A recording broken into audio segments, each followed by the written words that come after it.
What's good? What's good? We're mixing a record. It's hump day. Hope you guys are doing well. I'm going to be in Pro Tools today. I'm going to be mixing kind of a new wave punk kind of vibe from my guy Jake Joseph, I don't know, Vogel, Josh Jacob Jingleheimer Schmidt. It's called Hollywood Holly Could. We're going to get into it. I'm going to be using different plugins, different techniques, showing you my routing, my mixing, how I'm thinking, all that good stuff. So if you're here right now, say what's up and show some love. If you get something out of the video, hit the thumbs up, subscribe to the channel, comment, all that good shit. Any of these replays on the live mixes, I only have available for people that are members of the YouTube channel. It's $5 a month. So you guys get all the replays on all the live mixes, which is, there's a lot of them now. And you also get to cut the line during live song reviews. So good deal, $5 a month. Subscribe if you want to. It's up to you. I don't care if you do or not, but you're going to get a lot out of this shit. So that's really up to you. I don't know what you guys are trying to do. I don't know what your goals are in music, but if you decide you're going to figure it out all on your own, then you're in for a long ass ride. What's good? Who's in the house? Emmanuel. Good to see you, man. Can I send something? No. Sorry. What's up, Philippe? How you doing, man? It's good to see everyone. So I'm going to be jumping into this mix. This is from Jake Vogel, I believe. It's called Hollywood Holly Could. It's pretty cool. It's kind of like a post-punk, new wave kind of vibe. I'm just going to play the reference for you, and then we're going to dive into the mix and where I'm at with the mix and what I'm thinking. Because I kind of started in on it, but not too much. So here is the reference bounce that he's got. Here we go.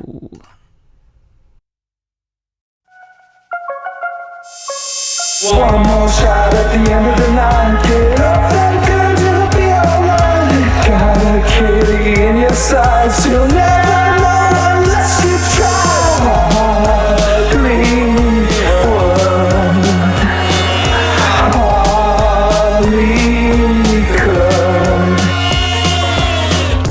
Hold doors open. Don't stumble, don't fall. Okay, it's kind of harsh, right? It's got a lot of crazy shit going on, but it's a cool vibe, and it's fast, and it's punky. So let's get into where I'm at right now with drums and everything. What's up, Brian Olson? How you doing, man? It's good to see y'all. So if you guys have any questions about mixing, mastering, all that stuff as I'm working, just drop them in the comments. If you want me to mix and master your record, I'll leave a link in the description, okay? Okay, so that's the reference. It's kind of, messed up. So what I do typically is I mute everything. I mute all the stems. For example, like these are all the stems down here that I just pulled in. I'm going to mute all those for now. And I'm just going to work on the drums and like any sort of like lead rhythm element. Okay. So maybe that's like drums and bass, drums and synth, whatever it might be. Okay. So far I have been working on these drums. The drums being right. I don't know why these are labeled vocal. This is not the vocal, is it? Yeah, it must be. Okay, so that's the vocal, and then this is the, let's see, this is the stems here. I'm going to kind of pop these in, let you guys hear these. You're right, got a kitty in your sights. You'll never be alright, got a kitty. No one lets you try.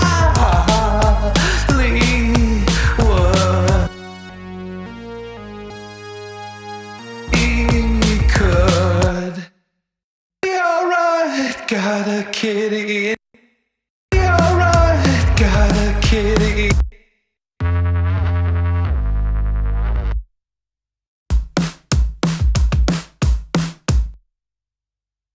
All right, so let's just start to build like the drums and the bass, right? That's what I'm gonna start with. And I'm kind of using a rock template, something that I mixed many rock records on. But I'll also pull in other things, and I'll use and build different channel strips as well. But for now, let's like really focus in on these drums and the bass. And let's mute the vocals. Let's mute the synth here. We don't need to worry about any of that stuff right now. Right now, we need to get these drums going. And I think I got them pretty close to where I like them. when you're starting drums and bass, you really want to set a good level on your master.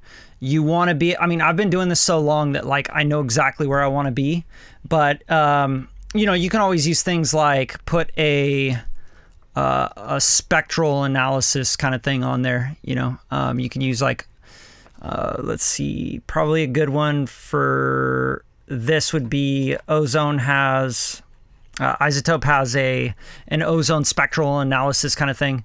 I'll show you what that looks like. Ozone 10, where is it? Not Imager. I forget what it's called, but I don't usually use that. What I use is the Plugin Alliance SPL meter. So the Hawkeye, that's what it is. Sorry, I'm like trying to think while I'm talking. So SPL Hawkeye is going to give me kind of like a overview of everything, my LUFs, everything where it's hitting. This is just a really good starting point as you're starting to hit your drums. Typically, I want my drums to be hitting, you know, about -8, -6, somewhere around there. Now you're going to get like peaks, right? You're going to get RMS, you're going to get peak. And you can look at the RMS over here and you can look at the peak and you'll see exactly what's going on over here, okay? You don't really want to worry about the LUFs until you got the vocals in. LUFs really focuses on the mid-range, okay? So that's something you got to really understand. A lot of people don't understand that. They just think it's a loudness thing. But it is a loudness measurement heavily weighted on the mid-range. So it has a lot to do with the vocals and what's in the middle, okay? And I mean middle frequencies like 1K, 2K, you know, speech. All right, so let's just kind of look at this and let's see where we're hitting with just the drums in.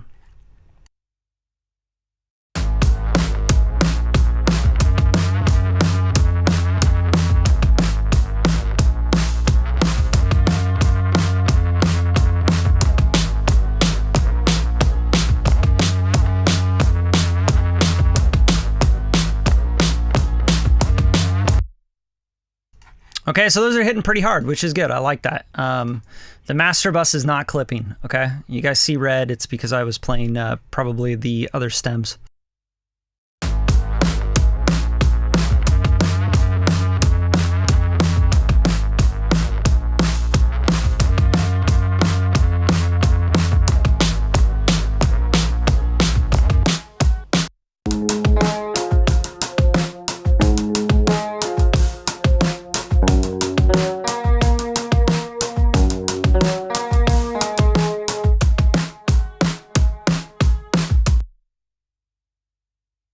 Okay, nice punchy drums. They might be a little bit too heavy on the low end, but that's okay.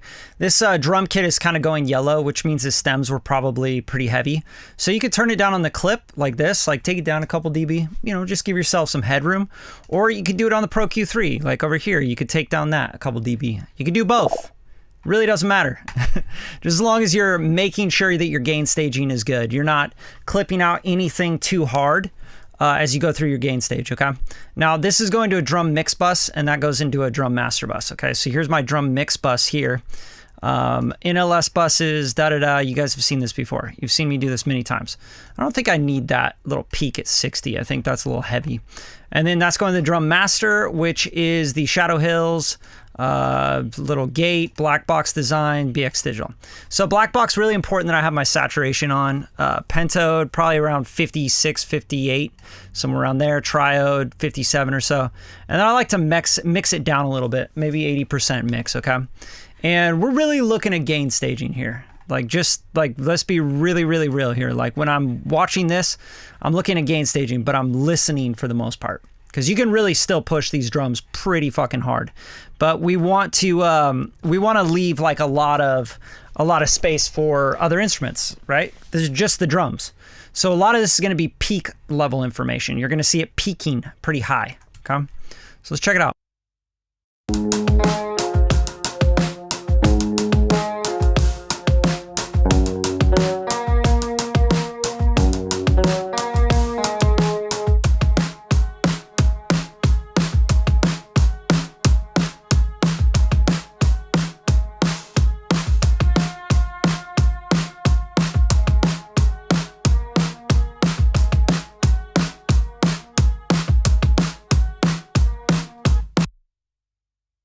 Okay, sounded pretty good. Again, I think it's just a little boomy. So what I'll do there is I'll go into the drum mix here, drum kit, and I'll just kind of take this stuff down. I don't need that 45 hertz really boosted.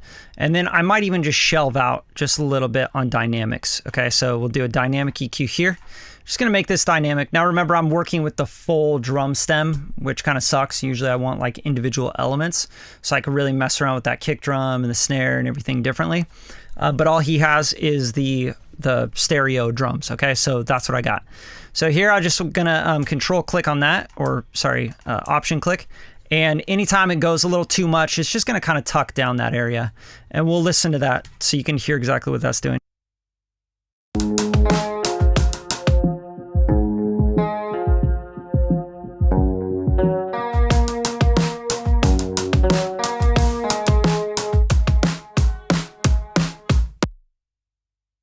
Okay, and overall, I think the drums kind of feel like they need more kind of mid-range, you know, like API kind of vibe. So what I'm going to do is I'm going to give it an API 550B, which is like, you know, legendary EQ for the mid-range. And I'll probably give it just like a 1K kind of boost. And I'm just going to, just a little bit. I'm not going to go crazy with it. So go 1K, try it like, you know, you can just try stuff. Make sure it's in bell. I want to make sure low frequency, high frequency bell. I'm not shelving anything. Not that it matters. I think these default to bell, the mid, high, and low mid frequency and high mid frequency. As you can see here, LMF and HMF. So let's push a little 1K into it.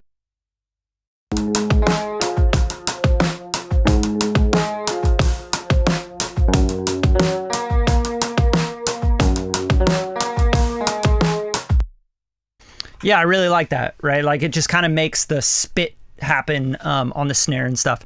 So that's a cool vibe, and it sounds a little more punk rock. Okay, we do have like a guitar going. I want to make sure I mute that because I don't want to hear that right now. Yeah, it's this guy. All right, and then let's bring in this bass. So here's the drums and the bass. This is a really cool bass. I think he did some cool stuff with it. I already put a bunch of stuff on this, so I'm already doing a shit ton of stuff. Right, and I'll show you everything without it and then with it, just so you guys can really hear it. Like you can see I tucked the middle for the vocals, that 1.2, and then I also rolled off a little bit there at the top. Okay, so let's hear this with the bass in.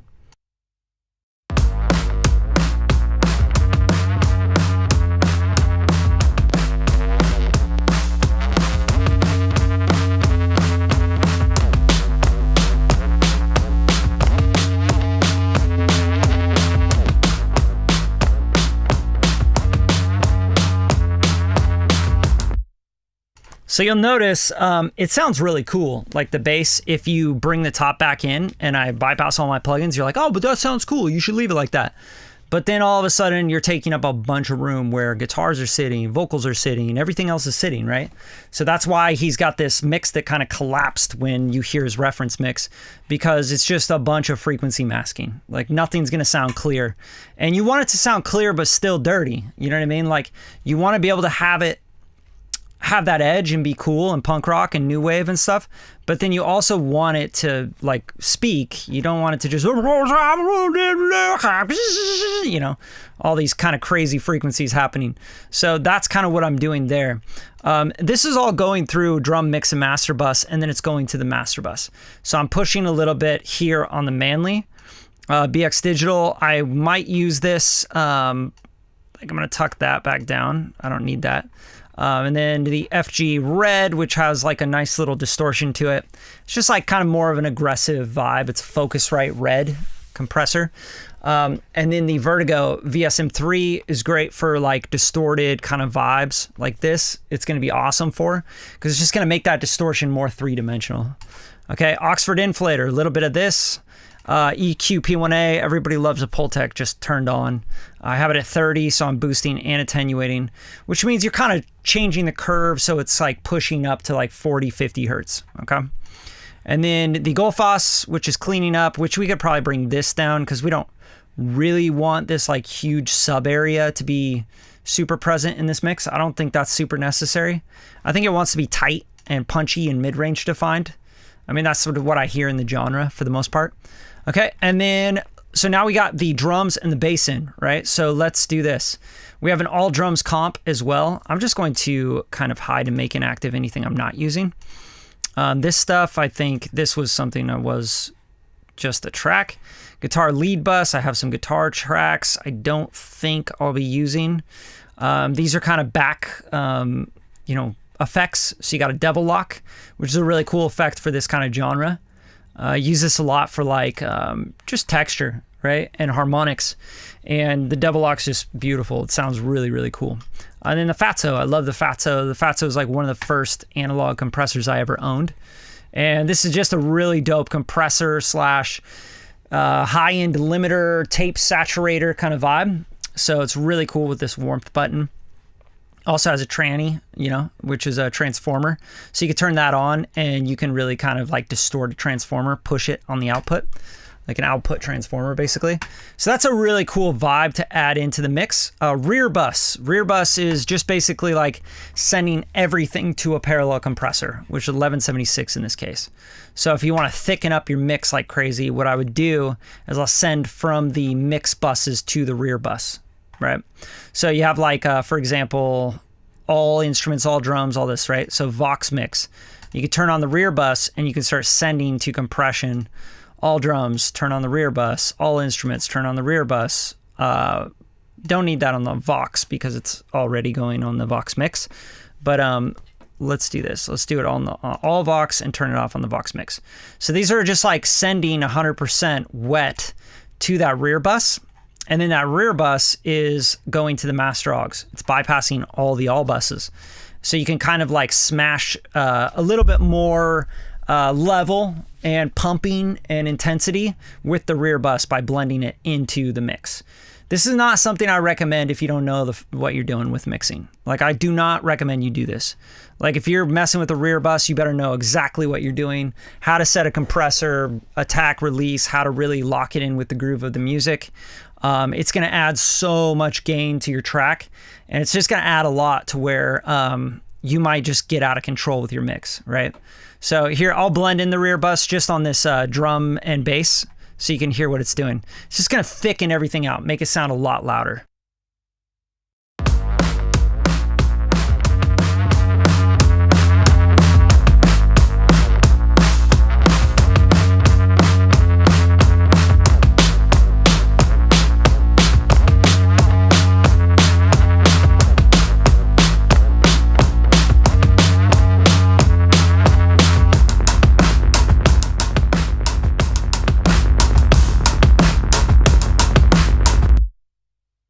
Right? That's called parallel compression, baby. And parallel compression is really like the way you get to modern records. You get to loudness. It's really harmonic distortion used in a very, very precise way, not just distorting shit to distort shit, but like understanding the different algorithms, but different types of saturation, right? Like odd and even harmonics, tape saturation versus triode, pentode, tube saturation versus transformer saturation, Neve versus, EMI versus, SSL. Like, they all have different textures and different timbres. And some of them distort better on like the top end, and some distort better on the low end, and some distort better in the mid range, and all those different things. So it's really tough, man. Like, mixing is a deep study. It's a deep study of listening quite a bit and understanding the tools quite a bit. Like, here's the devil lock as well. So like, let's start to parallel a little bit into the devil lock with this bass, so you can, really just get it to really sound crazy. So I'll go to bus, and then I'll go to devil lock, and let's just push a little bit of that into there. And that's just going to give it a little bit more intensity. Intensity meaning harmonic distortion, really.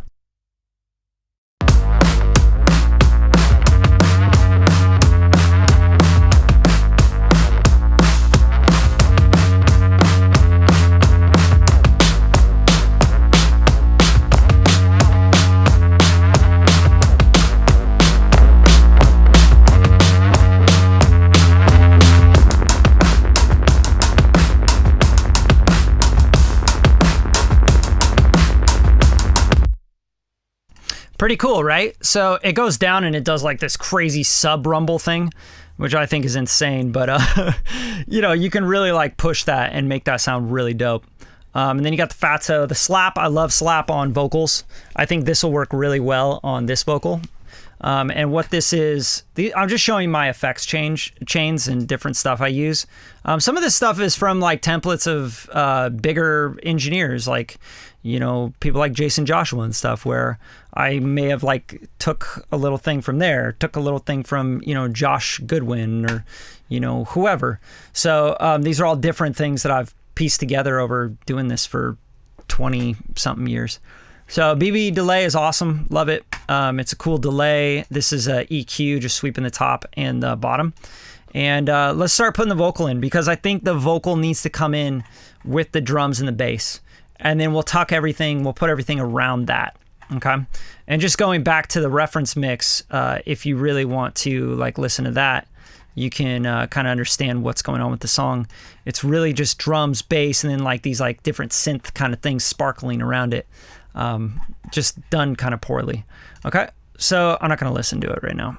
So let's get the vocals in. So we're going to vocals here, and the vocal mix so far is pretty basic. I'm not doing anything crazy. Pushing the mid-range a little bit, pushing this 120, 150, whatever, just a little bit. You could sweep out stuff you're not using, like this bottom stuff for sure. Like if you want to take this out, that's cool. You could do that, you know.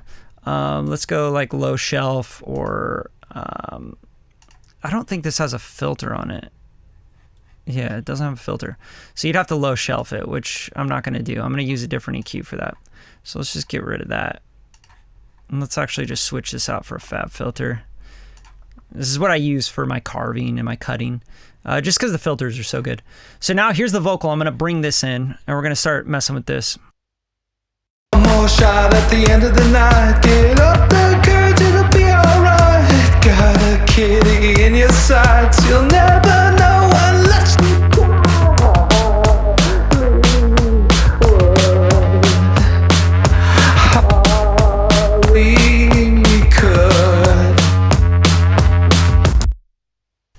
Okay, so that's already sounding pretty cool, but I have a different kind of vocal idea in my head. So I'm going to file, import session data. You can also do, what is this, Option Shift I is the key command for that. And I have a track that I mixed like a while back, not too long ago, but I'm going to grab from that. It's by this kid, Jahan, and I did some really cool stuff that I think would work really well for the, oh yeah, this is in Logic. I can't even do that.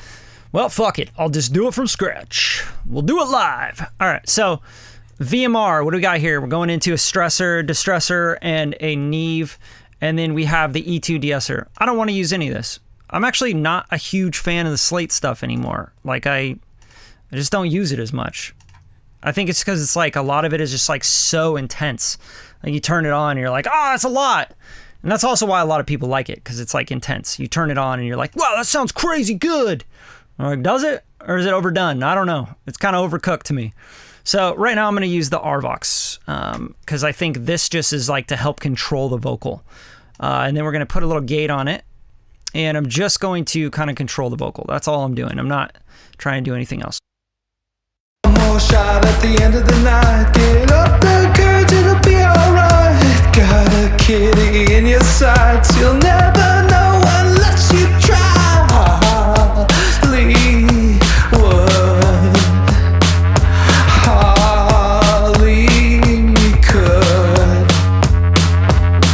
One more shot at the end of the night. Get up the courage, it'll be alright.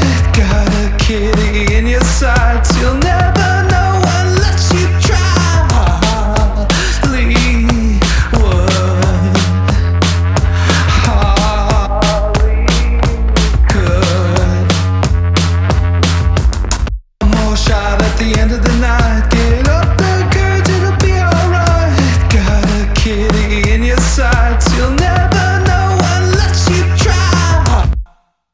Okay, so just trying to take care of some of that. It's like building up too much for me in that like it just sounds kind of crazy to me. So we'll get that part, and then let's start to dial in a little bit of these sends. Get up the courage, it'll be alright.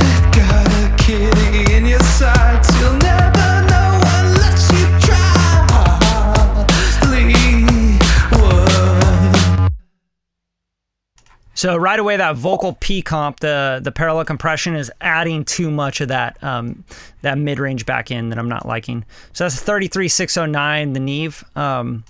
If you want to use this, I mean, yeah, just follow it maybe with an EQ to help it. I get up the courage, it'll be alright. Got a kitty in your sights, you'll never know unless you try. Hollywood, Hollywood.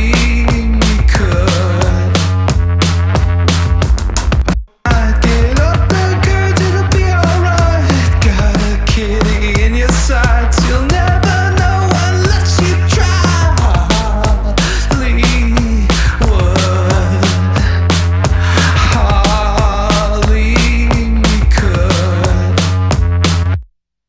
So I like it because it's adding a little thickness, and it's also adding a little bit more, it's bringing up the low level information, which kind of helps it feel kind of splashy and cool.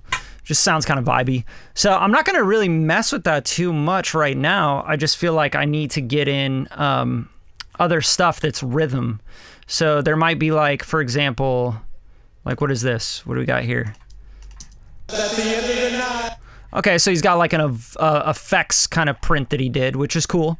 I might want to bring that in and just see what that's doing, see if that's helping.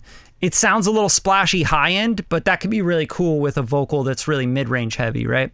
So here's the vocal that I have right now. Let's do this. Let's duplicate this track, right? Not the active or the alternate playlist. And then what we'll do is we'll drag this up to that. And again, you always want to kind of play housekeeping as you're mixing. Like I'll zoom way in and I'll make sure there's nothing like any noise or weirdness at the beginning of these stems, right? Like stuff like that where it's just like, yeah, like this. See, what is all that? That's probably like some stuff on the drum kit that you don't want. So you just want to cut that out.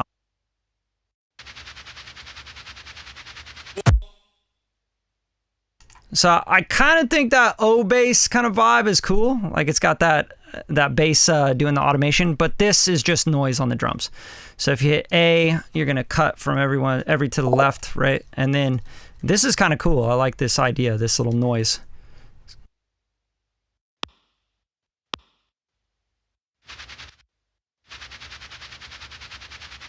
One more shot at the end of. Okay, and you can hear right away when I bring in that affected vocal, it's like, oh, it's like really splashy and weird. Let's bring the waveform view down again.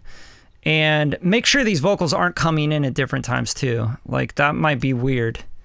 Kind of part of the vibe though, the style of the song is kind of punk rock, but you can see like where he's saying one right here. I'm just gonna blade that, bring it over and chop it again, blade it. And I'm just kind of like finagling my way into this, but you know, that's how you edit. You want to edit quick.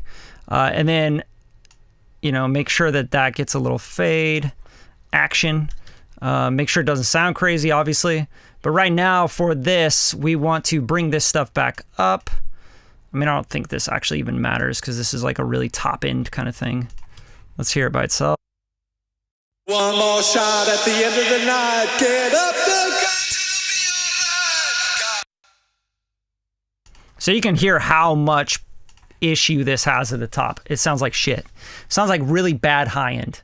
It sounds like Chinese capsule, shitty high end, over processed. It's clipped on the mic or the preamp. Like there's a lot of issues there. It's like, whoa, that sounds terrible. So first thing I'm gonna do is bypass anything that's gonna exaggerate that problem, which would be parallel compression, right? Like why would you want to parallel compress that? Other thing, vocal verb. I don't need verb on this. It already has a bunch of verb on it. So the RVox is going to control it. I don't even know if I need an RVox on this. It's just like a, you know, it's like a an effect print. So what we're really going to do here is kind of tame the high-end stuff that we don't like and try to get this to work. One more shot at the end of the night.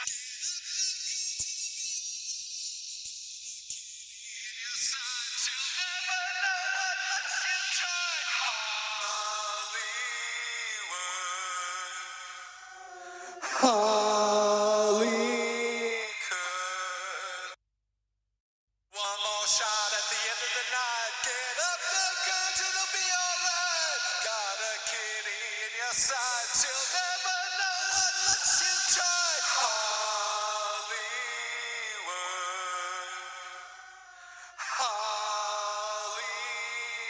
Hollywood. One more shot at the end of the night. Get up and courage, it'll be alright.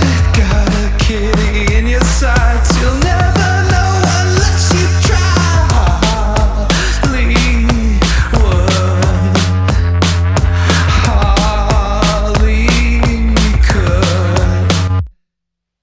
So cool. Now it's just kind of giving the vocal space, but we're trying to get rid of that harshness that's like clipping out and doing weird shit. You just gotta roll with the punches, man. You gotta work with what you got. Like sometimes you get some crazy shit. I've mixed way too many trap records where I'm like, bro, where did you record this? Like you recorded this into like a can, like on a railroad track. Like where did you record this? Like what the fuck? And they're like, yeah, can you mix this? Oh, you're too expensive. I'm like, bro, you don't even want to pay anybody to mix this. I'm talking shit, but it's the truth. What's up? Okay, so why I failed mixing in HD 650 and is mixing in headphone is so hard or possible.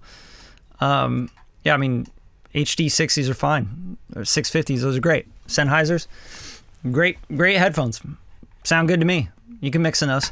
They're very, very flat. Like almost too flat for me. I don't really like mixing in headphones anyway, but if you have an option to mix in a shitty room with like not so good monitors, I would rather mix in headphones. Produce on monitors that aren't so good in like a shitty room, fine, like produce all you want. But when you get to like mixing and you're like critical listening, yeah, put headphones on. These are my favorites. These M50X ATH, okay? These are definitely my favorite just because I know them so well. And they have good low end, and they're like non-ear fatiguing. These are really ear fatiguing, these Sonys, but they're really good to check on for me because they have like a really interesting EQ curve. Very bright, push the high mids forward quite a bit. So you can hear like reverbs and any like sibilance or problem with the vocals really quickly with these Sonys. And they're the MDR 7506s. So many people use those. And it's the reason is because when you're tracking vocals and stuff, you want to hear problems right away. Those are really good for the vocal range. They're not so good for other stuff. The low end on them is fucking weird. Mids, low mids, really weird on those. I can never get used to them. But I do use them to check for like, oh, is that vocal like really crazy in those? Is it too crazy? Like, am I missing something? And then these ATH M50s, they have the M50Xs as well. These are great. They're like just all the way around, just good headphones that you can record with, you can mix with. But yeah, I mean, I'm sitting in a room that's tuned up, you know, and that's why my mic sounds so good right here as well. Because I tuned this room, I spent a lot of time on it. I used REW, which is a free room tuning software. But also my monitors, they're the Dutch and Dutch 8Cs. You can look those up if you want to, but they have a bunch of technology in them. You know, they're cardioid monitors, so they push everything from 100 hertz all the way up to 20K. They push it perfectly forward in linear fashion. And then they couple everything from 100 hertz down with two subwoofers on the back of them to the wall. They're just fucking awesome monitors. And they have like built-in EQ curves with REW, room correction software, all that stuff. They're insane. They're a little bit too extreme. They're very expensive as well. But, you know, I do a lot of mixing and mastering and producing and all that. So I need something that's going to work for everything across the board. Yo, what's good? Fire Tracks. Always good seeing you, bro. It's crazy. I think we connected on Instagram in the first place, but it's good to see you always. Thanks for showing up, bro. Yo, here we go. Here's the man himself. This is the artist right here. Unite America Unite. For some reason, he's got a bunch of different crazy screen names everywhere. So, but y'all need to go follow him and like check out his stuff because he's doing some dope shit. Hey, Marcel, what's up? Hey, it's good to see you. Yeah, you're in France. All right. So I got a good time here for you. It's like 1 p.m. in LA right now. Yeah, I mean, hopefully you learned something. That's really the point, right? regardless of whether this is your style of music or not. I mean, that's how you should look at it. If you want to be in music, like, don't just, oh, I only listen to this. I only work on this. Like, bro, you're in for a shitty fucking career. All right. So anyway, so here's what we got. So now putting this double in, we kind of fixed some of the problems, right? But maybe we want it to be a little bit wider. I don't know. I'm just going to kind of listen and kind of vibe out on this. One more shot at the end of the night. Get up and good, it'll be alright. Got a kitty in your sights. You'll never know unless you try. Hollywood, Hollywood.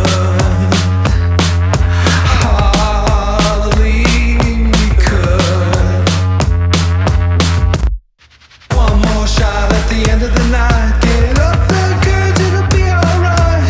Got a kitty in your sights. You'll never know unless you try. Hollywood. Yeah, so we're getting a way better top end now that we got the shit out of there. Like, we got a lot of that stuff out of there that is just, I mean, 5 dB down, 3.7. There's just a lot of trash up there. So it's getting really trashy, which is fine. We want some trash, right? Like new wave, punk. You don't want this to be all like soft and rounded. That wouldn't make any fucking sense for the genre. So know your genres as well. That's super important. Going through this, you can see there's just like little parts where he's like kind of stabbing in a little bit. Let's see what he's got here. I just want to hear these parts. Don't stumble, don't fall. Yeah, so that's kind of interesting, but I don't know how that's going to play out. It's only to the left. This is where like vocal production comes in, right? Like, why would you just do a left side? Like, if you're going to do like a double of something, just double left and right. Don't pan it like that. It feels weird. I think the ear will be like, what was that? Why is that happening? You know, that stuff can just be really distracting in a song. But looking at the gain stage overall as well, these are like really low and this is really intense. So I want to make sure that these parts are making sense. So let's hear them. More shot at the end of the night and promise to come. The break you so part of side. Spend all day with her in your mind. Get through the day to get head out again to seek and find. Right, so that's like a haphazard vocal production right here. Like, this is super low. Like, all I think that's going to do is just congest the mix. It's not going to make anything sound better. It's just going to be like, what is going on? Like, it's going to make it messier, sloppier. Stuff like is going to get confusing in the mix. So we're going to handle that when we need to handle that. But right now, I think this is a good blend. I think you can turn on the fattening and we can maybe widen this a little bit outside of the lead vocal. One more shot at the end of the night. Get up and good, it'll be alright. Got a kitty in your sights. You'll never know unless you try. Okay, another thing you could use on this vocal just to get rid of more of that like digital distortion that's happening is let's use like a de-esser for now is fine. So we'll go de-ess. I like the Fab Filter de-esser. I think it's like one of the best in the world. I don't know if anything really beats this. But also you could do like all around de-essing, which is almost like, it's almost like dynamic EQing or using like a multiband compressor. So you can focus just on a range and then you're just basically like compressing down that area all around. So you can see if you hover over it, it'll tell you exactly what it does. But I'm not going to read that to you. That'd be really boring in this live. So let's start to just kind of tuck that down a little bit, smooth it out. One more shot at the end of the night. Get up the goods, it'll be alright. Got a kitty in your sights. You'll never know unless you try. Hollywood. One more shot at the end of the night. Get up the goods, it'll be alright. Got a kitty in your sights. You'll never know unless you try. Hollywood. One more shot at the end of the night. Get up and good, it'll be alright. Got a kitty in your sights. You'll never know unless you try. Yeah, de-essing is always appropriate for stuff like this. So I'm going to bring this de-esser up here as well on the lead vocal. And on this, I'll do single vocal. And we're really going to focus on all the way down to 3K. I mean, I could even just open this up. I don't even care. Doesn't really fucking matter. All it's doing is it's going to highlight the parts that really need de-essing, and it's going to de-ess those parts depending on the threshold. So check it out. One more shot at the end of the night. Get up and good, it'll be alright. Got a kitty in your sights. You'll never know unless you try. Hollywood, Hollywood. Hold doors.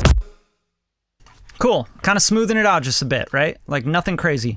Let's go to the vocal mix bus now, because this is where everything's landing with these vocals. And we're hitting a FG gray, which is SSL compressor. Let's see where that's hitting on the compressor. Make sure we got the gain staging right. One more shot at the end of the night. Get up and good, it'll be alright. Got a kitty in your sights. You'll never know unless you try.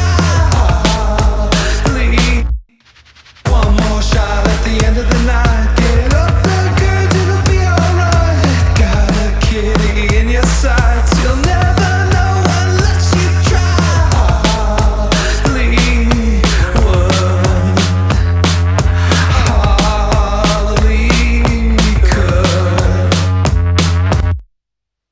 All right, I like that. It just kind of makes it feel more like a record. You know, it's just like grabs it. This kind of vocal really needs to be like super controlled, right? So it's like a controlled aggression. It's like the Strokes, like the way they have their vocal mixes, like da da da da da da da, like it doesn't move, right? Last night she said you want to na na na na na na, like it doesn't. It's just right here. And it's distorted, and it's like, yeah, fuck yeah. But it's still kind of like that pop aesthetic of just it holding still, which I really like. I think that's really dope. So FG Gray, great for this. Like, I go pretty fast on the attack. And then the release is on auto. You can take it and make it faster or whatever you want to do. And then I'm going to follow that with an EQ. Why? Why do I follow that with an EQ? Because I know that this shit's going to come back in with all the plugins and the processing. I don't know why that happens with the mix, but it happens. And you just have to play housekeeping. One more shot at the end of the night. Get up and good, it'll be alright. Got a kitty in your sights. You'll never know unless you try. Hollywood. Right? It's crazy. Like, why? Why is all that stuff come back up? Like you can see right over here, you can see dBs, like 10 dB or so of the noise floor like coming up because of like processors, compression, and stuff like that. Reverb returns, whatever it might be. But you got to sweep that back out because that's going to hit your master. That's going to affect how loud you can get your record. And this kind of record needs to be pretty loud and proud and like in your face, you know? Like you want to press play and be like, oh shit, this competes with like radio records, but it's like punk, new wave kind of vibes. Sick. Love it. Also, like, I am not liking the top of the vocal. I just don't think it's even necessary in this kind of vocal. So I'm just going to kind of play, you know, get rid of that shit. Why would you want shitty high end in your vocal? Most of the time, you don't even need it. One more shot at the end of the night. Get up and good, it'll be alright. Got a kitty in your sights. You'll never know unless you try.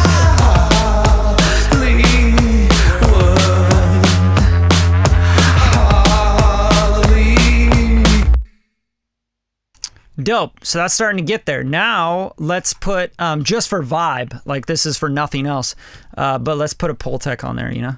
Just like a Pultec sometimes is like, okay, just turn it on. Right? We turn this one on and just give it a little bit more 3-dimension harmonics. One more shot at the end of the night. Get up and good, it'll be alright. Got a kitty in your sights. You'll never know unless you try.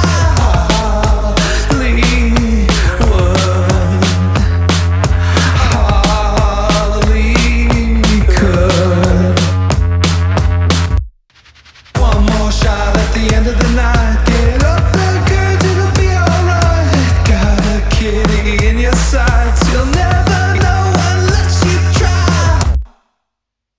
Yeah, it sounded cool to me. And I know there's going to be other vocals as well. So let's take that down just a touch.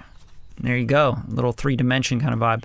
And then you can turn on the rear bus, see what that does. It's going to add like thickness to the vocals. They're going to get a lot louder too.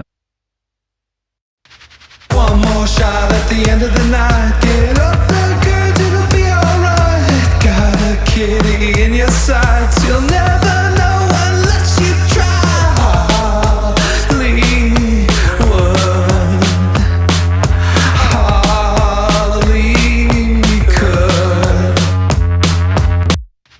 One more shot at the end of the night. Get up there, girl, it'll be alright. Got a kitty in your sights. You'll never know unless you try. Hollywood. Cool. So now let's start getting some rhythm stuff going on here. I think this is a synth.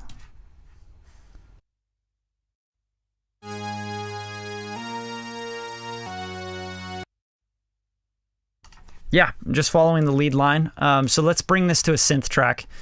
Just make sure that it's going through all the routing and everything that we have here. Do I even have a synth track in here? Probably not. So let's just put it through the all instruments bus, or the instrument mix bus, if you will. So we'll call this lead synth. And then we'll pop that through the instrument mix bus. Where is it? Where is it? Oh, another thing, like, you see all these buses and shit? I'll show you how to clean all that up, because that's annoying as hell. All right, go into the instrument mix. Go to setup, go to I/O, and you can go to buses. And then you can take anything you're not using, like these kind of bus one, blah, blah, blah, and just delete them. Just hit delete. Bam.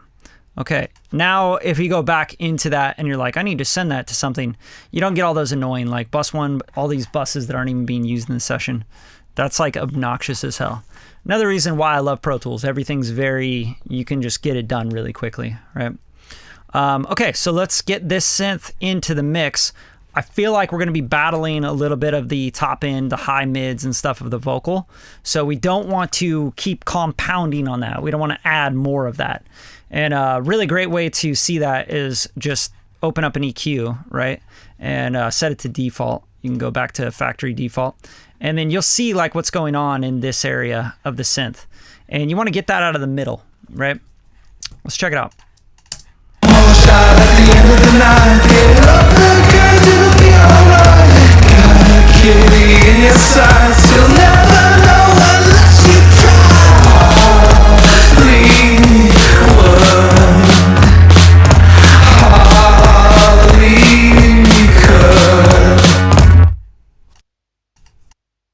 Sorry, you're probably hearing double there. Here, I'll mute my microphone. More shot at the end of the night. Get up there, girl, it'll be alright. Got a kitty in your sights. You'll never know unless you try. Hollywood.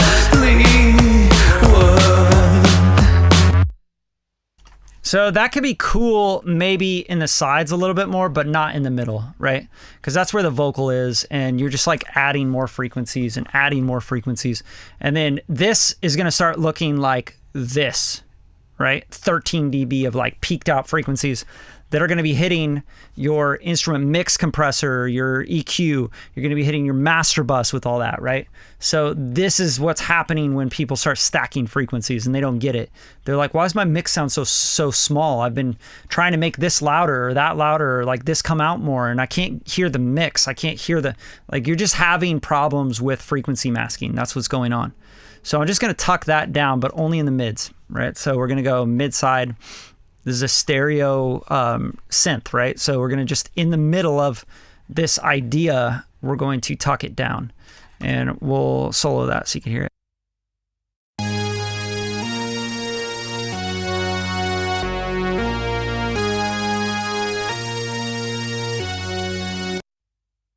Another thing, you're going to hear a lot of low end and low mids, right? So that stuff sounds cool when it's soloed, but what happens when you put that up against the bass and the drums and all that stuff? Does it just like eat up a bunch of space that the bass needs? So pop in the bass and hear it with the bass.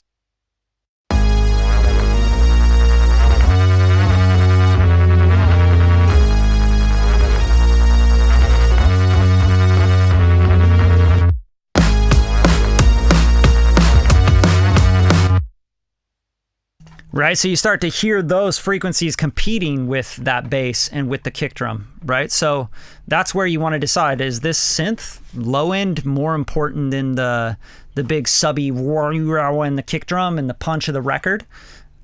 Probably fucking not, right? So there's a couple ways I would do this. I wouldn't just get rid of this because it's kind of cool when those things aren't hitting, right? Like, for example, this might be cool if you sidechained the kick drum or something, right? Like, the kick drum is where probably most of those frequencies are coming in and clashing with this, which is kind of the punchy area of the kick drum.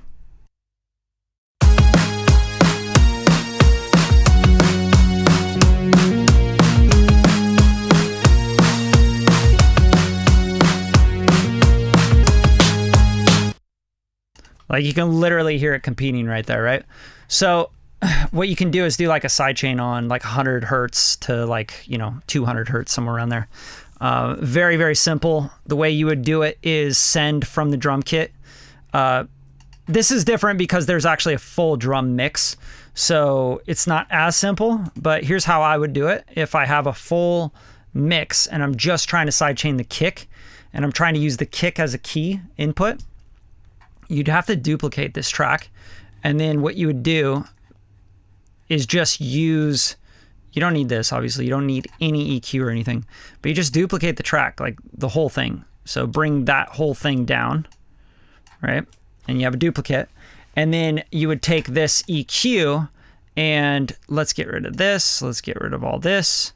Let's take this and filter all the way down to just where the kick drum is, where you're trying to sidechain, right? So where you can only hear the kick. So let's just solo this and just hear as much as we can of just do, do, do, do.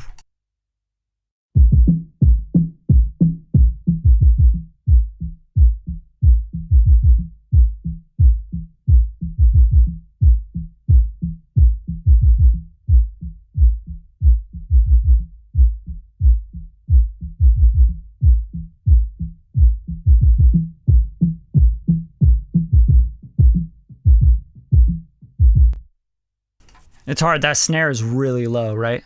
So you can use that now as a key input. So now I can send from this. If you want, you could just commit this. I don't want this either, this kick parallel compression. So you could commit this, and now you have just like a kick sidechain key, right? And you'll see it starts to slim down, right? Now you have just the kick drums hitting. You can go really, really like deep into this. You can replace this with a kick sample and use that as a trigger, all that kind of stuff. But I'm not going to do that because that's just a lot of work for not a huge reward. So in mixing, you have to realize, like, is that going to give me a lot more out of the record, or is it just going to give me like 0.5% more out of the mix? Okay, so this is the key. So what we want to do is we want to send, we don't want this to go out the drum mix with the other drums and go to the master bus, because that's just like unnecessary voltage. So what we want to do here is we want to go to a new track on the output, and we just call this kick key or key sidechain, and then I always put kill at the end because I don't want this to go anywhere besides to the sidechain of a compressor. That's it. Okay, hopefully that makes sense. I hope that's making sense. Okay, so now this is going out this, which is going to build this track, and that's why I put the kill there, is because you do not want this going anywhere. You want to just kill this. So just bam, you can mute it, you can hide and make inactive, whatever you want to do. But you know that that's going out the output of key sidechain kill, right? So that means that I can use that bus key sidechain kill as an input to a sidechain on a compressor. So for example, now I have that, you guys liking this? Is this like helpful, or should I just stop talking about this? But on the lead synth now, I can put something like a Waves C6 sidechain, right? So C6 sidechain, this guy. And now I can take the key input on this and say, where's my kick kill, right? My kick kill sidechain or whatever. Gotta find it. Drum sidechain. Where are you, buddy? Yeah, it's always helpful if you remember what you actually labeled it. Kick buzz, kick parallel. I'm not seeing it in here. Give me a second. Go back up here. Kick, sidechain, kill.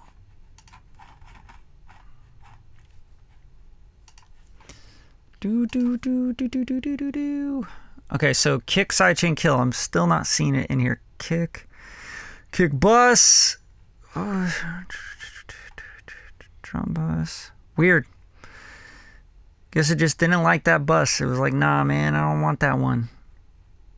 Snare snap. Well, let's just use whatever. It doesn't matter. I'm not using snare snap, so let's click on snare snap. And then just like make this kick output the snare snap. Easy peasy. Snare snap.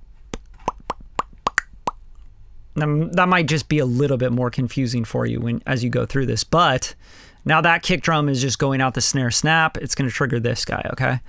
Now, to actually initiate this on the bottom end, what you want to do is like really just set your stuff. Like, do I want it to go all the way up to 200 or so? I don't know. Maybe here, right? And then you can solo this and just, oh, another thing, you need to click on the external. Okay, so that's like, now we're looking at the external sidechain. One more shot at the end of the night. Get up and girl, it'll be alright. Got a kitty in your sights. You'll never know unless you try. And there you go. So now it's just going to choke down on it. You could set the attack, the threshold, all that stuff. But you can see it's moving with the drums, right? Which helps it pump and it helps it make room in that low bottom area. So if we played, for example, if we played the drum kit with the synth, right? Let's kind of bring this synth up here just because that's what we're working on. Go like this, and then we play this with the synth. We'll get it more clarity in that bottom.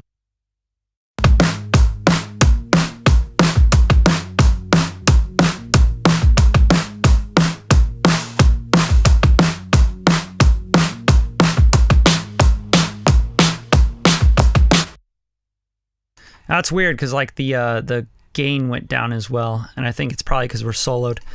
So yeah, make sure you don't have everything soloed after you actually listen. But listen, I'm gonna solo it just so you can hear it pumping, and I'll over exaggerate it as well.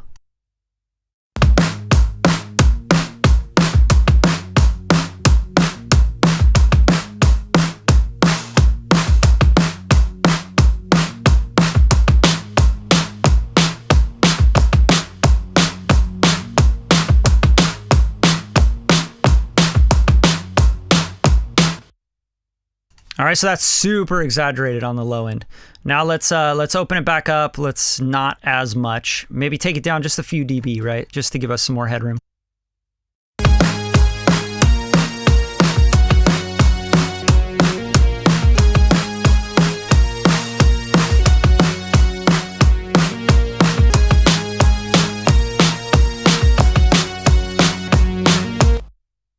There you go. You can do this with anything, by the way. You can do this with vocals, like when you want the vocal starts going and you sidechain so that the top end of the hi-hats, right?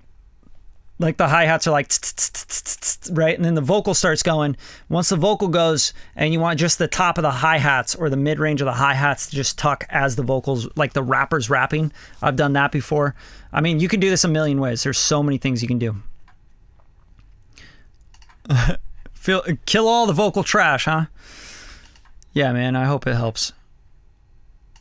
No D reverb on vocal this time. No, I don't think this one needs it. You know, we're not like looking for like a pristine dry recording on this vocal. We actually do want it to be like that affected punk rocky new wave kind of vibe.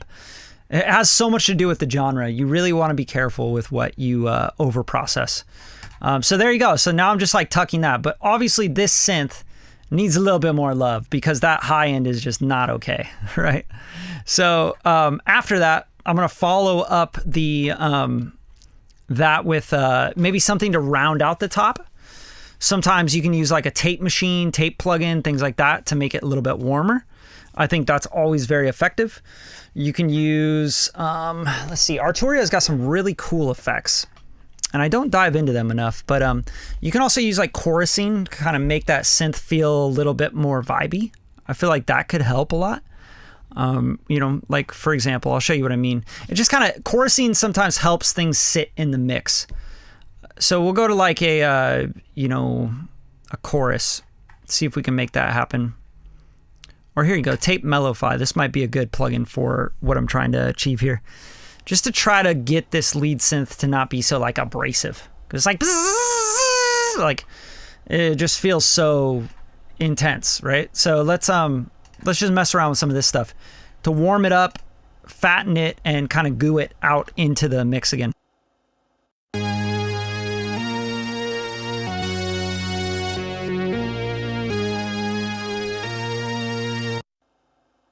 Like, yo, like the first thing I just turn this on, it's defaulted, it sounds good. Like that sounds way better. It sounds more vibey. And then, you know, if you want to, you can mess around with the tone as well and the filter and see if you can let just a little bit more high end in.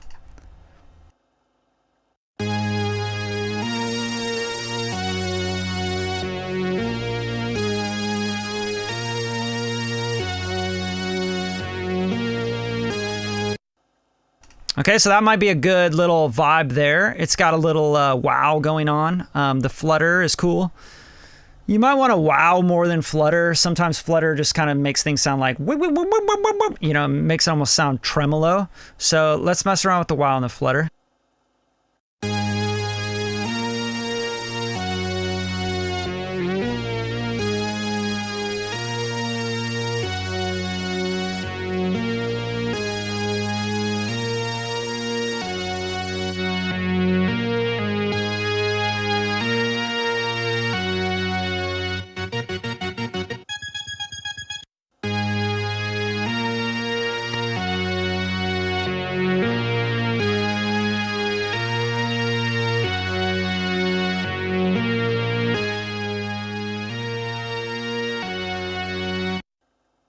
So that's sounding a lot cooler so far. Now I feel like following it with a chorus would be really cool. Just to like kind of make it feel more in the mix. Okay, so that's like really, like in my ear, I'm hearing this as like a vibey kind of thing. So let's see if this does it.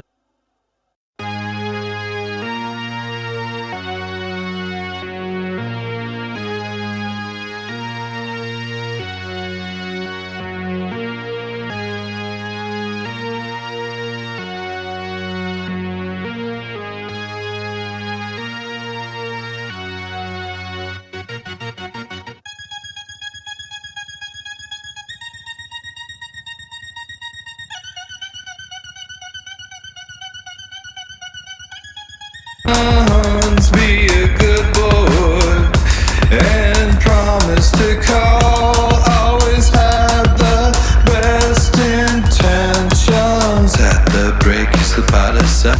One more shot at the end of the night. Get up and good, it'll be alright. Got a kitty in your sights. You'll never know unless you try.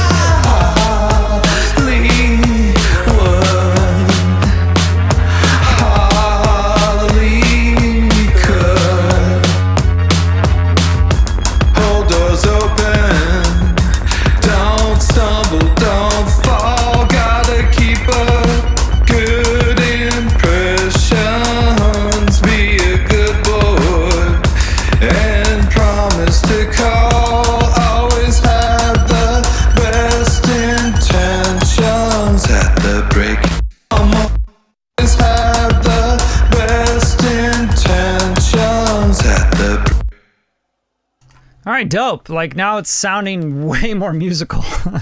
Like before it just felt like, who's fucking around with the synth in the back? Get the kid off the synth, man. It's like when you're having band practice or something and someone's like kid or someone's girlfriend or boyfriend comes in and like sits on the drum kit and just like and starts hitting the cymbals really hard and you're like, fuck.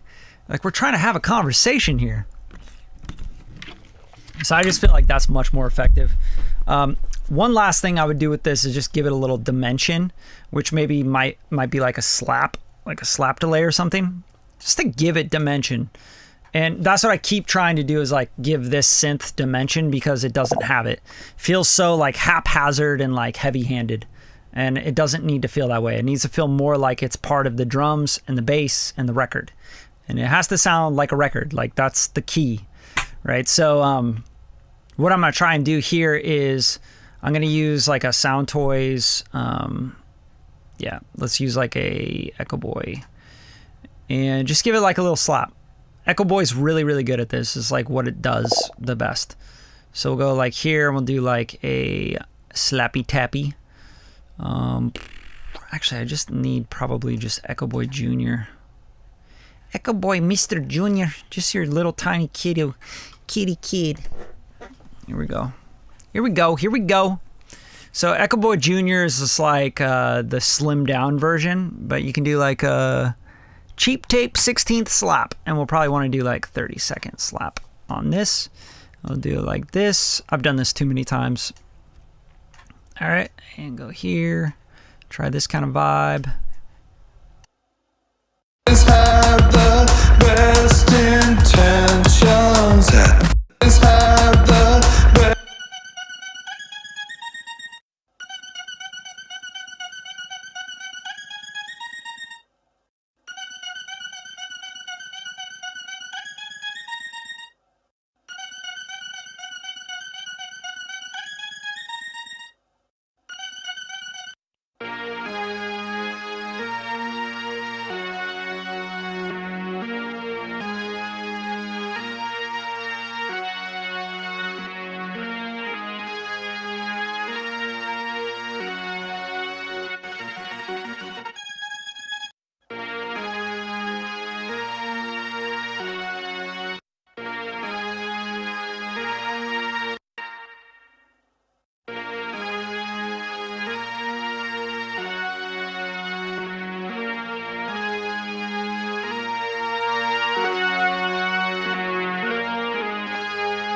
Don't stumble, don't fall, gotta keep up good impressions. Be a good boy and promise to call. Always have the best intentions. At the break, you slip out.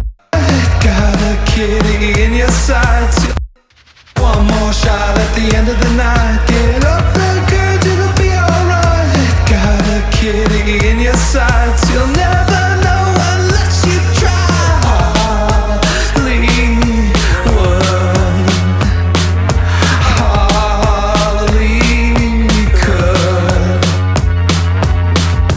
Hold doors open. Don't stumble, don't fall. Gotta keep up good impressions. Be a good boy.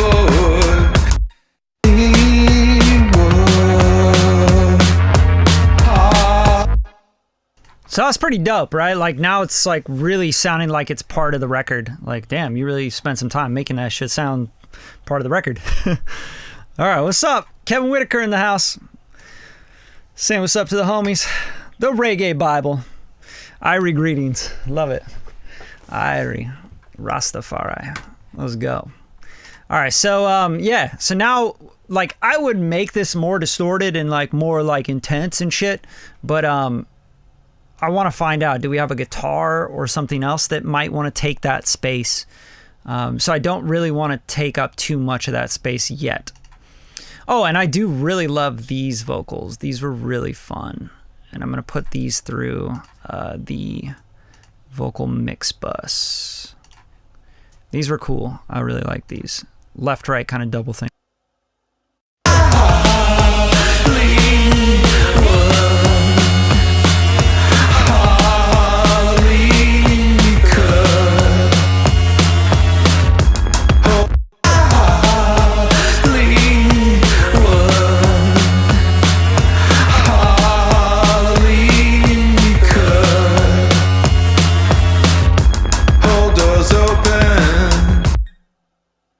So yeah, those are vibey. I like those. And they're like really intense in the mid-range. Again, like the high end is just really trash on these vocals. On all the vocals, Jake. Just so you know, like trashy high end. Not good. Not good. I don't know if your hearing might be going. You know what I mean? Because that high end is really brittle. Really brutal, bro. You're going to wake up all the dogs in the neighborhood.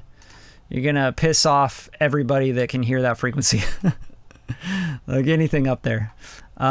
Real quick, I'm going to just like make sure I do some housekeeping. These guys, make sure they're pink. Hot pink if they're vocals. Usually that's how I do it. Hot pink vocals, baby. And grab these guys. Clips in the tracks. Clips in the tracks. I'm bees in the trap. All right. Cool. So these I might want to pan out a little bit more. So we have a left right here. I'm just going to kind of mess around with the panning.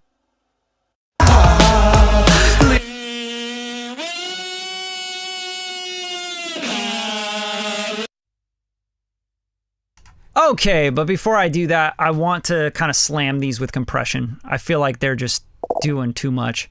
So, great way to slam with compression would be like RVox. I mean, you're going to see me using that plugin a lot just because it's so like a Swiss Army knife. Just go bam, put the gate on, so anytime he stops singing, you're just cutting it off. Let's just try and get these compressed.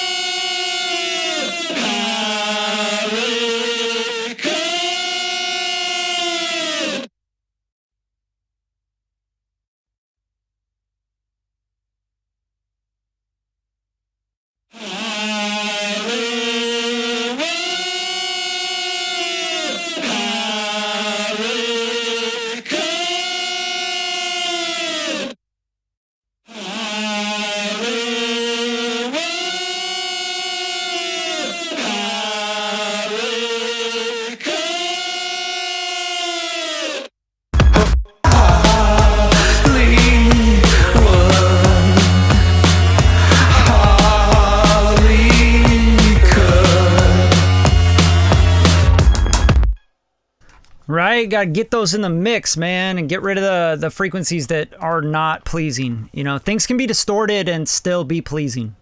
Like, it's very important to understand, like, musical distortion versus, like, fuck your face, bleed your ear distortion. Like, I didn't even try to do that. I'm sorry. I just busted your eardrum distortion. Ears are shot. Gotcha. Yeah. Makes sense. All right, let's go. Okay, so next thing, let's get some more rhythm instruments in here. I don't know what this is. I think these might be like drums or something. You sent me a lot of random stems, by the way.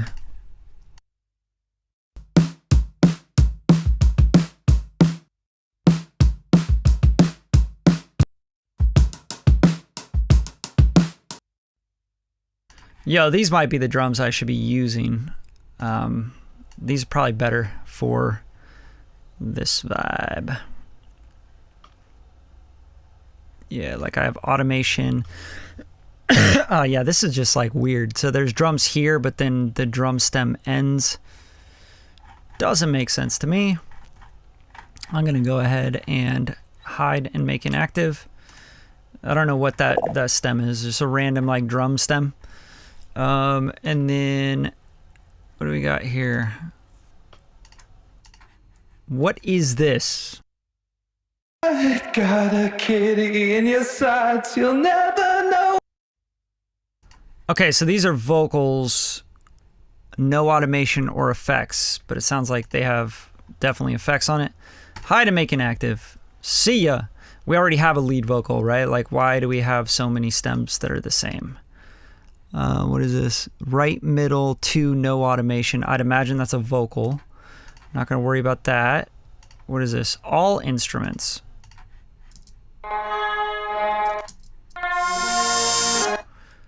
Okay, we don't want that because that's all instruments, or I'm confused. So that has like guitar and everything in it. Here's guitar. Let's bring in the guitar. Let's start with something we know what it is. Guitar, no automation. Okay. So let's bring this guitar up to our guitar bus and our guitar vibes. We got a guitar chug guitars bus. We got a riff guitar. We got a solo guitar. Probably we want to do like the solo guitar. And this is going to be going to guitar solo bus. So go guitar solo bus. Sorry, just thinking out loud. Guitar solo bass. There we go. And then on the guitar solo bus, we have, drum roll. Yeah, Fatso, we'll turn that on, the Devil Lock. And then we have the BX Digital and the Maserati guitar. Let's see what this is doing. This probably isn't necessary because we know this track already has crazy high-end stuff in it. And we could probably bring that back up for now. And then everything else should be good. All right, let's tap in. And then I usually do guitars, I do them red. So just kind of part of my my visual, like, oh, that's a guitar, you know. Very easy to find it. Okay, so let's pop this in. One more shot at the end of the night. Get up and good, it'll be alright. Gotta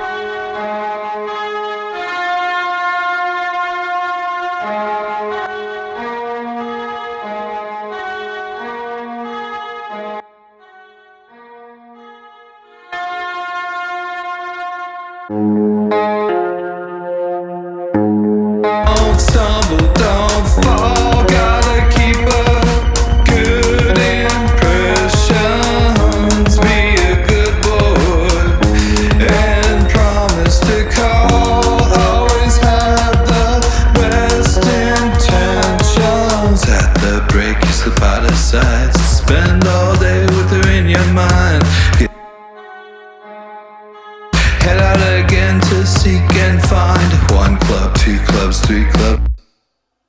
Okay, so we really have 2 different guitars here, and they're all on the same track. So what I'm going to do here is I'm going to bust these out, because we have like one thing that's doing one thing, which is almost like a low guitar kind of melody pluck thing. I'm going to make its own track for that. So we're going to go duplicate, and bam. And then I'm gonna go dong, donga, donga. And then this guy here is more of like a in the background kind of feel to me, which feels like a more spacious, vibey guitar, which is cool. I like it. We just wanna make sure we treat it differently than this one.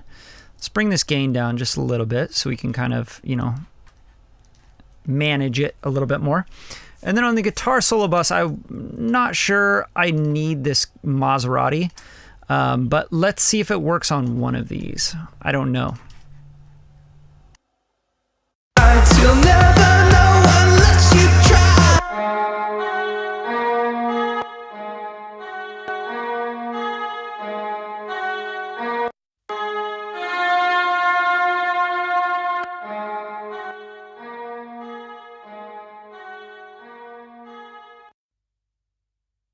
Yeah, so you really want to be careful with this. If you start pushing like level and distortion and compression and stuff into this, it's going to push that guitar forward, right?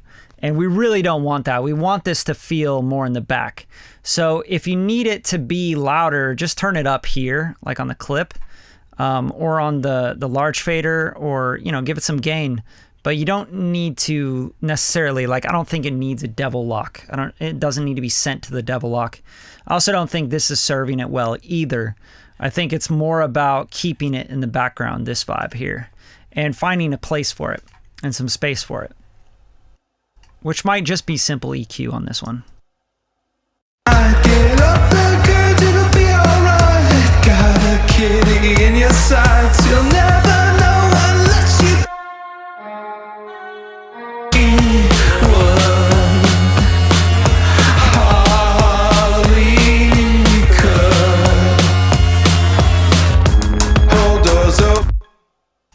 It's interesting. It's like this guitar part is almost not even necessary. It's just like, the reason I'm saying that is because if you listen to what the synth is doing and what this is doing, they're literally right on top of each other. There's like, you're not even going to hear it.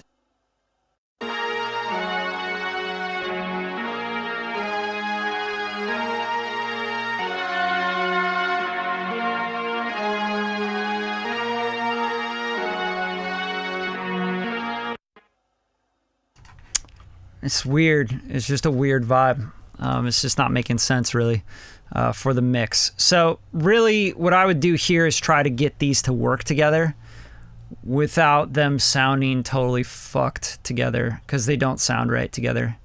It almost sounds like it was trying to counter the synth, but the synth is more important to the song, to the record, and this just isn't doing much in the record. So you know, if you want it to be heard, you're gonna have to like really EQ the shit out of it and make it fit.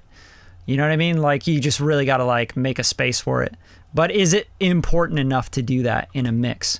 And this is something like you really do struggle with as a mix engineer all the time. You get arrangements that you're like, this is a questionable arrangement. And the number one rule to a good mix is a great arrangement, right? So how are you going to get a great mix if your arrangement isn't great? Constantly, as a mixing engineer, you have to think with both hats. You have to think with like the production arrangement hat, and then you have to think with the sonic sculpting, make it work in the mix hat. So if you put those together, you have to like, you know, figure out what's the record, like what are people going to really like? What is that?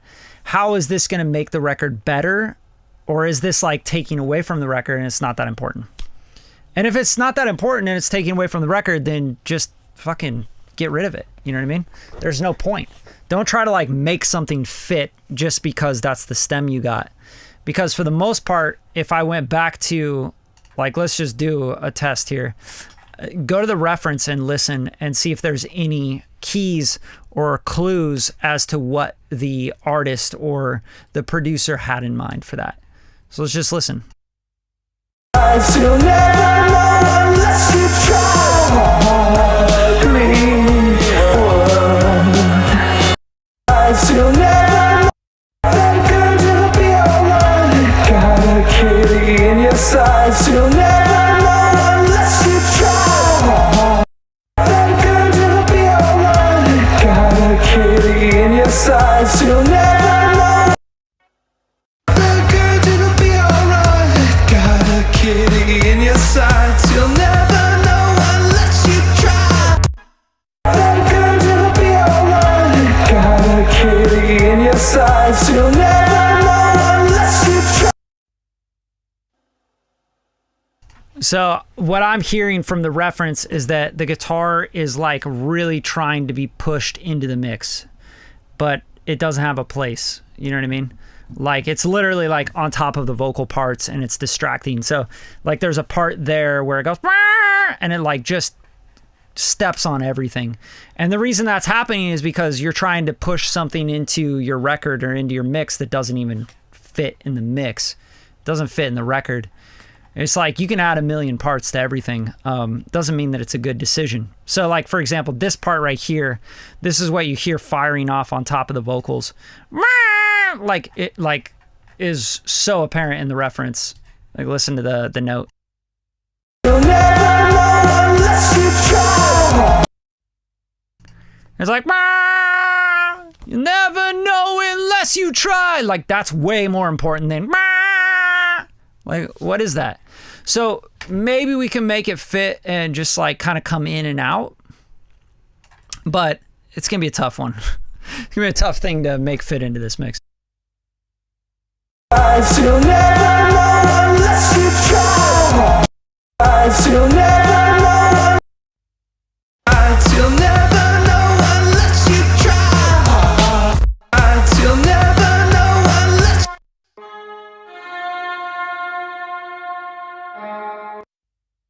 So you see where that note is, the fundamental of it is right at the 1K area, right in the middle of the vocal. So the way I would do this to see if I can make it work is pretty much get rid of a lot of the stuff on the top and the bottom and just focus in on this and then put it into the sides more. So out of the way of the vocal, right? If you want that to speak, you might want to put it into the sides of that 1K and just see what you can do.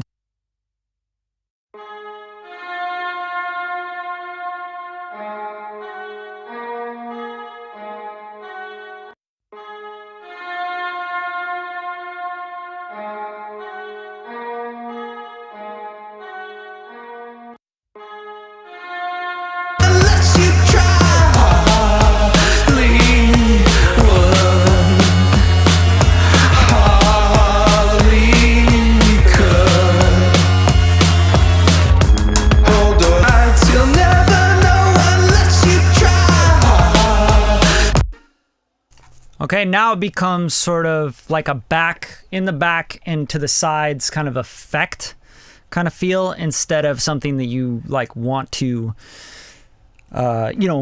focus and spotlight, because you don't want to focus and spotlight that. It's not that exciting. It's actually really kind of weird and distracting. But it could be cool if you hear it every once in a while, like, whoa, what is that in the back? That's kind of tight. So that's how I would treat that. And there's another thing you can do here is maybe give it just a little bit of harmonics or something to help it poke through. I use like Spectre. I think this plugin is perfect for that sort of idea. So if you want to like take that 1K area and just maybe distort it a little bit with like a tube or something, make it pop. One more shot at the end of the night. Get up and good, it'll be alright. Got a kitty in your sights, you'll never know unless you try.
Okay, so that's sort of working.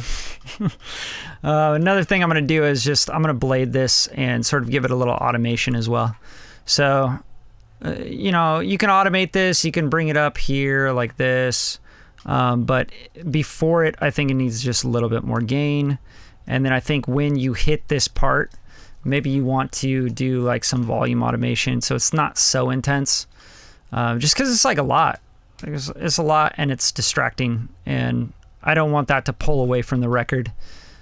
So let's go here and use this guy, and we're just going to kind of take this down just a little bit. I'm not going to do much here, but enough to kind of tuck it so it's not going like this is kind of abrasive, but that should do it.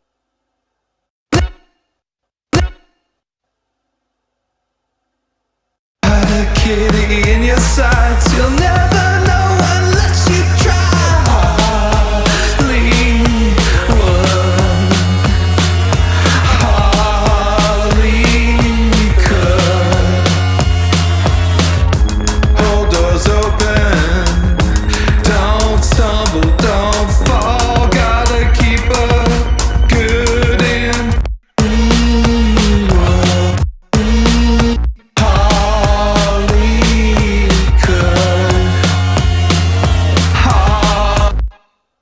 Right, and then you have those double vocals that are going good on top of it as well. So just make sure you have everything in its place, dimension-wise, width-wise, depth-wise, all that stuff.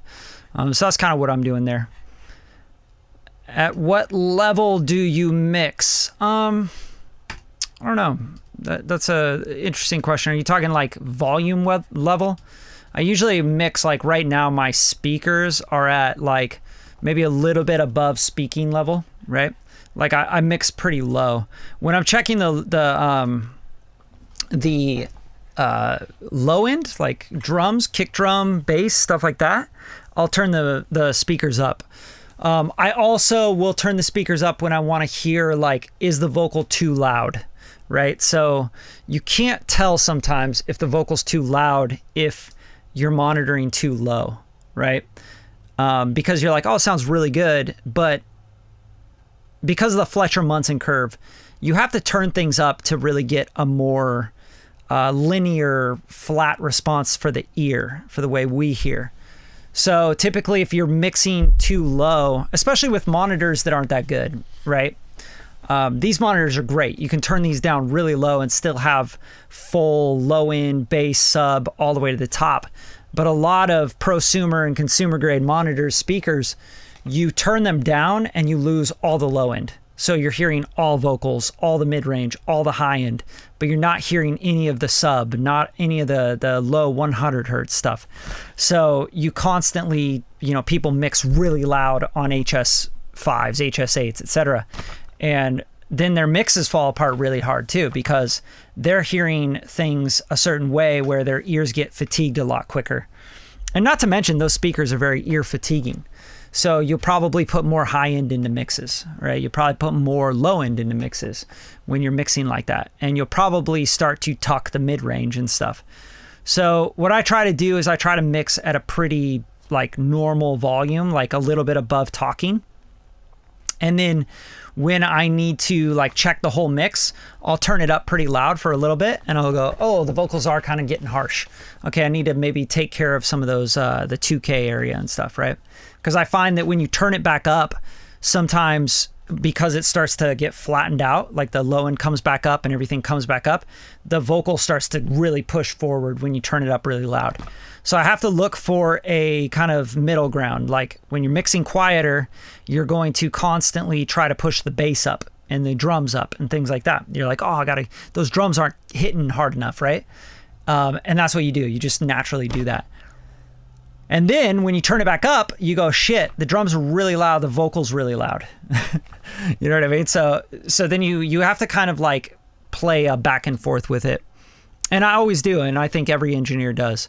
Like I don't just mix at one volume level and then be like, leave it at that volume level. A lot of times when I start a mix, I have it up higher on my speaker level because I'm not pushing a lot of gain in my master bus yet, right? Like there's not, like this is actually pretty high, 5.62 dB on the master plan. That's pretty high and hot. But you could see like the LUFs is 9. Here, let's just check where my mix is right now. And this isn't even with everything in it.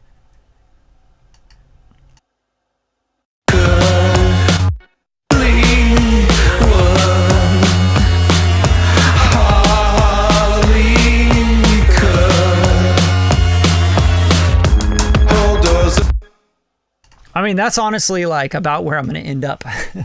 About negative 7.3 or so. Like that's a great place to be on my final mix master. That's going to upload to Spotify. It's going to translate. Spotify is not going to like take it down a bunch. It's not going to take it up a bunch. It's going to sound great on streaming platforms.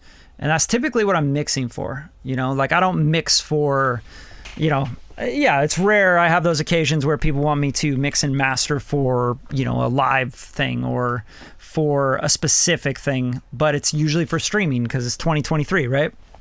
So with streaming, I try to hit around -5 to -8, I think is a really safe place. When you get into like -5 or hotter, because I've mixed a lot of my records at like -3.3, like super loud. But when you get into that, you're getting into like way like tiny moves and finagling limiters and saturation and compression and stuff where you have to be really, really good at what you do for that not to sound bad, right? Especially on the platforms, because the platforms turn it down. And if your mix and your master isn't really good, punchy dynamic still, even at those really hot levels, then Spotify turning it down, it's going to make your record sound like a tiny little piece of shit. Like you lose all the punch, all the dynamics, you lose all that loudness you were getting because you're like, wow, it's so loud. Look how loud it is. So it has a lot to do with understanding the very, very minute details of keeping transients alive, getting punch even when you're really loud and brick-walled. But yeah, as far as like monitoring volume and how loud, what level I'm mixing at, let's see. Here, actually, let's do it. Let's open up an SPL meter and I'll show you exactly where I'm at.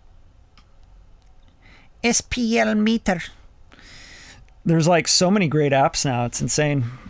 So I have this one that, like, because I was building the studio downstairs and the vocal booth and everything, and I have this really good app I like. It's called DB. I think that's what it is. Yeah, it's just called DB. DB, it's an SPL meter, super easy to use. And I'm probably kind of loud right now, but let's see. I'll play it and I'll show it to you guys on the screen here.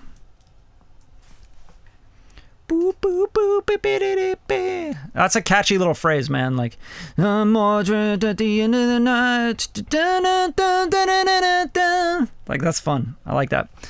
Okay, so let's check it out. SPL DB. So this is where I'm at right here, okay? This is me talking. I'm at like, what? It's bouncing around like 80 or so, right? 80 dB. So let's play the music. And I won't talk. See where the mix is at.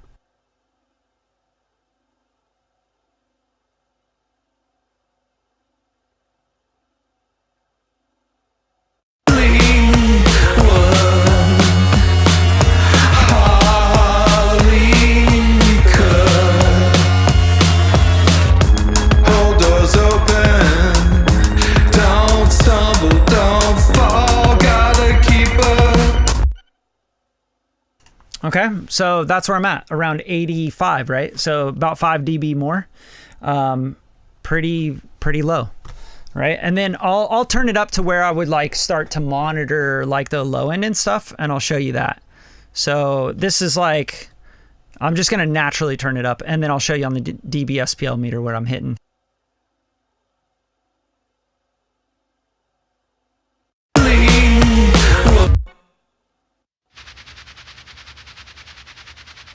Shot at the end of the night. Get up and good, it'll be alright. Got a kitty in your sights. You'll never know unless you try.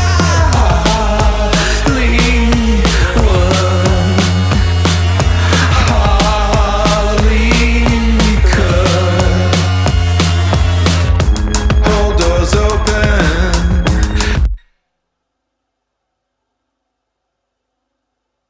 All right, so that's like 90 to 95 dB SPL, which is like, you know, that's getting kind of loud, right? You don't want to be listening for that long at that dB, just because that'll start to wear your ears out like crazy. And then, you know, obviously I take a lot of ear breaks. For example, I've been mixing now for about an hour and a half, and that's typically about when I take an ear break, about 90 minutes in. And you see how much I can get done in an hour and a half. This is while talking to you guys and answering questions and shit, right? So, I'm fast and I know what I'm looking for, and I've done this so many times. But yeah, like every mix has different, it's going to have different challenges, right? Like this mix, the challenge is that Mr. Jake here gave me some crazy fucking stems, and they're dirty, and there's like messy, sloppy kind of put together stuff where I have to kind of like go in and, you know, chop stuff and move stuff around and, you know, try to dial in a new sound and sonic imprint on stuff, things like that, right? Which that takes more time and it takes more work. Like, you know, oh, this guitar is going to do that. That guitar is doing that. I need to automate that because that's doing weird stuff because he put automation in his mix and stuff, right? And I'm trying to smooth everything out while I'm hitting a master bus that's adding a bunch of stuff. So there's challenges with every mix, but you know, that's just how it works. And every genre is different too. So, you know, that's the way the game works. You guys have any other questions? I can answer a couple more questions before I get out of here.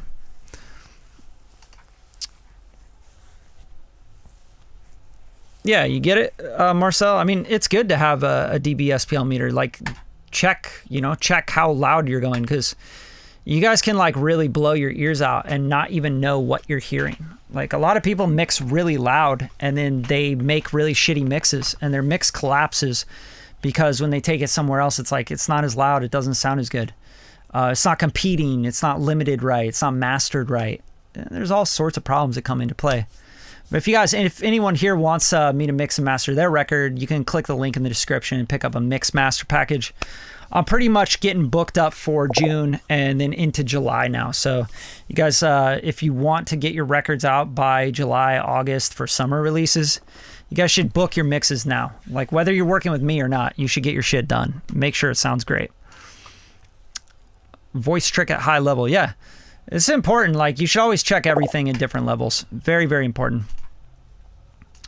Feel free to kill anything that isn't adding to the record. I love that. Yeah, for sure, man. I mean, you know, I'll just make this shit sound dope. Like, that's my job, is to make shit sound dope. As a producer, as a songwriter, as an engineer, as a artist myself, you know, a singer, like, I only care about making shit sound dope. Like, it's all about, like, even if the client is like, yo, I don't like that, I'm like, okay, fair enough. We'll make it how you like it, but I still need it to sound dope.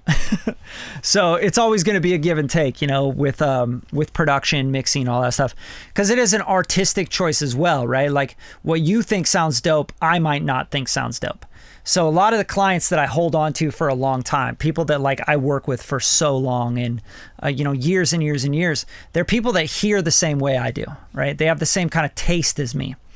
Other people that, like, just we don't like have the same kind of taste, which is usually people I'm like, yo, I don't like your shit. Like, I just don't have that taste. That doesn't sound cool to me, right? Like, I don't like it because I don't like it. I can still make it sound really good, but for the most part, that's when it becomes a job for me. Like, it's like, okay, now I'm working on this client work where I don't really fuck with this, but I know how to make it sound really good, and I know how to follow direction. Like, the client's going to give me, you know, notes, and they're going to be, oh, can you turn that down and turn that up and make this do that? I'm like, sure, you got it. You know what I mean? But that's where it becomes a job. Like, you're like, I'm mixing. I'm making music for a living. Oh, man, this is hard work. Anyway, thanks for tuning in, guys. Hope you guys enjoyed it. And if you want to see the replay, subscribe to the channel. Like, you know, join the channel. And I'll do as many of these as possible. I usually do these with real client work, so you know, you guys can always check out the music once it's released as well. Peace. Have a good hump day.